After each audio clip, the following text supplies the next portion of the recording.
My dear students or friends, good morning or evening to all of you. First of all, I welcome you all in my channel Vikas Tutorial. Today's session is so useful for you all, and I hope this class will be really beneficial for you all.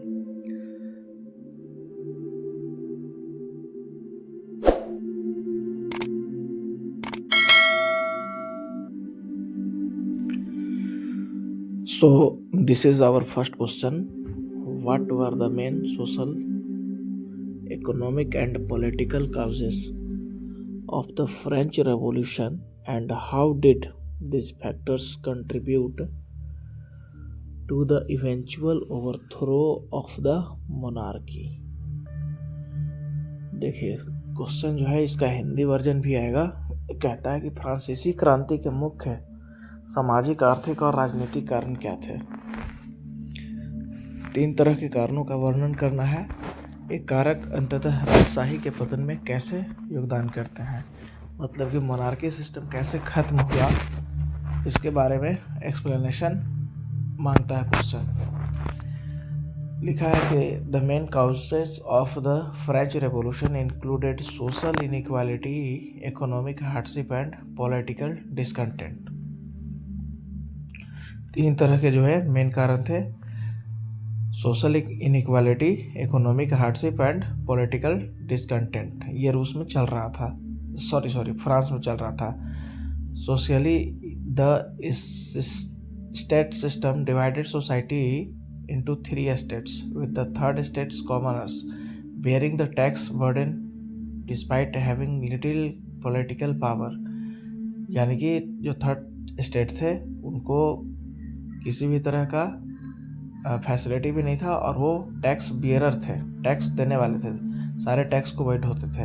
Economically France faced a financial crisis due to extravagant spending by the monarchy. राजा जो है अधिक खर्च करता था, जिसके वजह से खर्च जो है बढ़ता जा रहा था। And costly wars leading to food shortage and rising prices. Politically enlightenment ideas inspired calls for democracy and individual rights. These factors fueled unrest leading to the storming of the Bastille and the eventual overthrow of the monarchy in 1789। आप खुद से इसके हिंदी को भी पढ़ सकते हैं। बहुत हद तक मैंने कोशिश किया है कि आपको समझ में आ जाए। फ्रांसीसी क्रांति के मुख्य कारणों में सामाजिक असमानता, आर्थिक कठिनाइयाँ और राजनीतिक असंतोष शामिल थे। सामाजिक रूप से स्टेट सिस्टम ने समाज को 3 स्टेट में विभाजित किया, जिसमें तीसरा स्टेट जो है सामान्य लोग थे और एक कर का बोझ उठाते थे, जबकि राजनीतिक शक्ति बहुत कम थी। आर्थिक रूप से फ्रांस एक वित्तीय संकट का सामना कर रहा था, जो राजशाही के एक्स्ट्रावेगेंट मतलब अधिक खर्चे, जरूरत से अधिक खर्च को और महंगे युद्ध के कारण हो रहा था। युद्धों के कारण था, जिससे खाद्य संकट और बढ़ती कीमतें आई। राजनीतिक रूप से प्रबोधन विचारों ने लोकतांत्रिक और व्यक्तिगत अधिकारों की मांग की। एक कारण असंतोष को बढ़ावा देते थे, जैसे बैस्टिल की घेराबंदी, और अंततः 1789 में राजशाही का पतन हो गया। सेकंड क्वेश्चन है कि how did the industrial revolution transform economies and societies in Europe, and what were its long-term effects on labor and urbanization। मतलब कि सवाल है औद्योगिक क्रांति, इंडस्ट्रियल जो रेवोल्यूशन है, उसने यूरोप में अर्थव्यवस्थाओं और समाजों को कैसे चेंज किया और इसके श्रम और शहरीकरण पर दीर्घकालिक प्रभाव क्या थे। आंसर है कि the industrial revolution transform economies from agrarian based to industrialised ones, leading to mass production and the growth of the factories।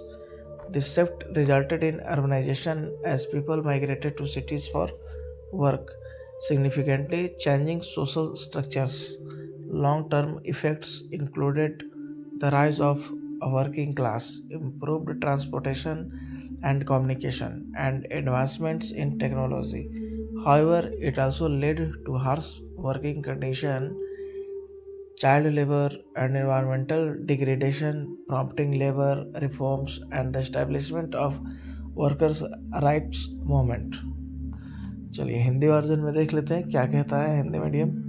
औद्योगिक क्रांति ने अर्थव्यवस्थाओं को कृषि आधारित से औद्योगिक में परिवर्तित कर दिया, जिससे बड़े पैमाने पर उत्पादन और कारखानों की वृद्धि हुई। इस बदलाव के परिणाम स्वरूप लोग काम करने के लिए शहरों की ओर भागने लगे, जो सामाजिक संरचनाओं के महत्वपूर्ण रूप से बदल रहा था।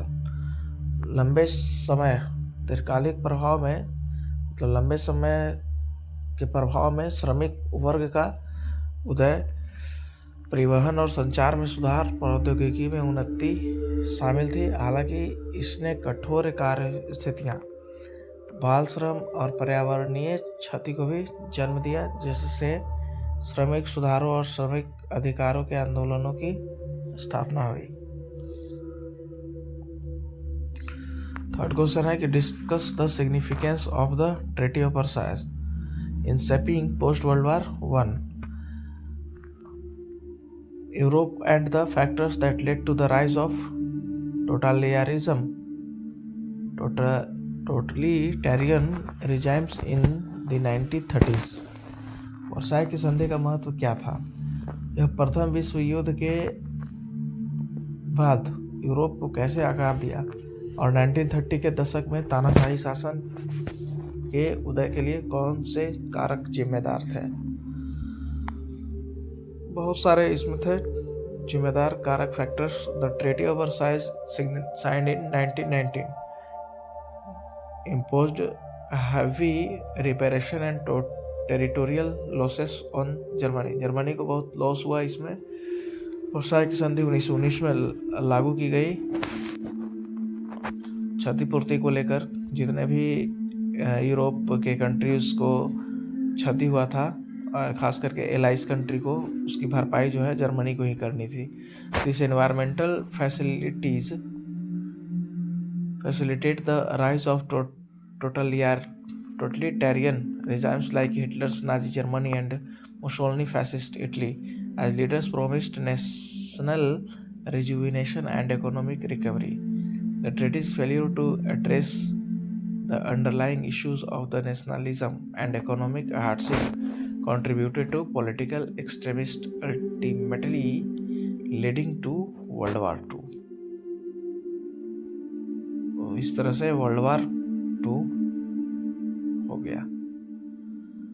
उसके दिमाग में बहुत लंबे समय से चल रहा था।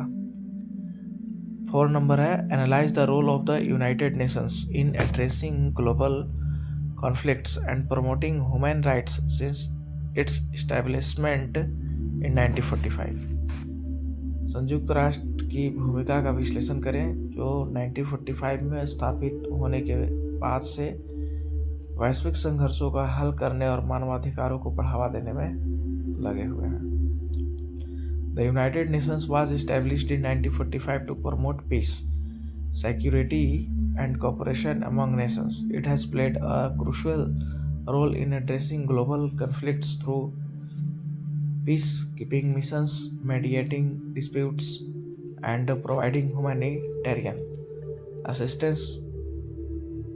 Additionally, UN bodies like the Human Rights Council work to promote and protect human rights worldwide. The UN's efforts have been instrumental in raising awareness of issues such as poverty, gender equality, and refugee rights. Although it faces challenges in enforcing compliance among member states।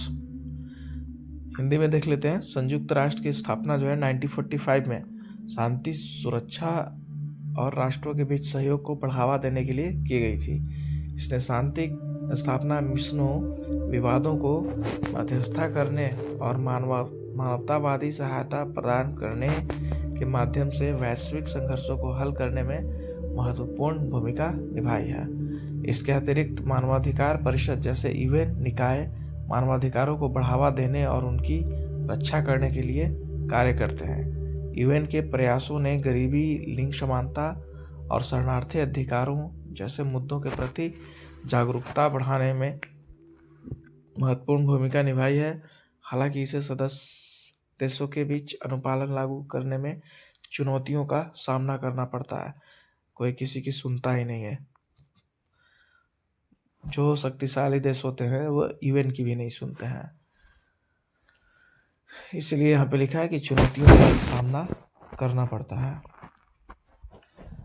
चलिए question 5 है कि what were the major events and strategies involved in India's struggle for independence and how did this contribute to the eventual end of British rule. Bharat के स्वतंत्रता संग्राम में प्रमुख घटनाएं और रणनीतियां क्या थी और ये ब्रिटिश शासन के अंत में कैसे योगदान करती थी। India's struggle for independence involved various events and strategies, including the non-cooperation movement, the civil disobedience movement, and the Quit India movement. तीनों ही अलग अलग हैं। Leaders like Mahatma Gandhi promoted non-violence resistance, mobilizing masses. Mobilizing का मतलब होता है पीट पीट के मार देना, किसी को हत्या कर देना, lynching, mobilising masses across the country. The impact of World War II weakened British control and growing international pressure for decolonization further compelled Britain to negotiate. The combination of sustained mass movement, political negotiations, and changing global dynamics ultimately led to India's independence in 1947. यानी कि the mass combination of sustained mass movement, political negotiations and changing global dynamics ultimately led to India's independence in 1947। आज़ादी यही सब चीज़ जो है दिलाई है। मास मूवमेंट है, पॉलिटिकल नेगोशिएशंस है और चेंजिंग ग्लोबल डायनेमिक्स है। भारत के स्वतंत्रता संग्राम में विभिन्न घटनाएं और रणनीतियाँ शामिल थी, जैसे असहमति आंदोलन, चलिए असहयोग आंदोलन, नागरिक अवज्ञा आंदोलन, इसको सविनय अवज्ञा आंदोलन भी कहते हैं, और भारत छोड़ो आंदोलन। महात्मा गांधी जैसे नेताओं ने गैर वायलेंट यानी कि हिंसा प्रतिरोध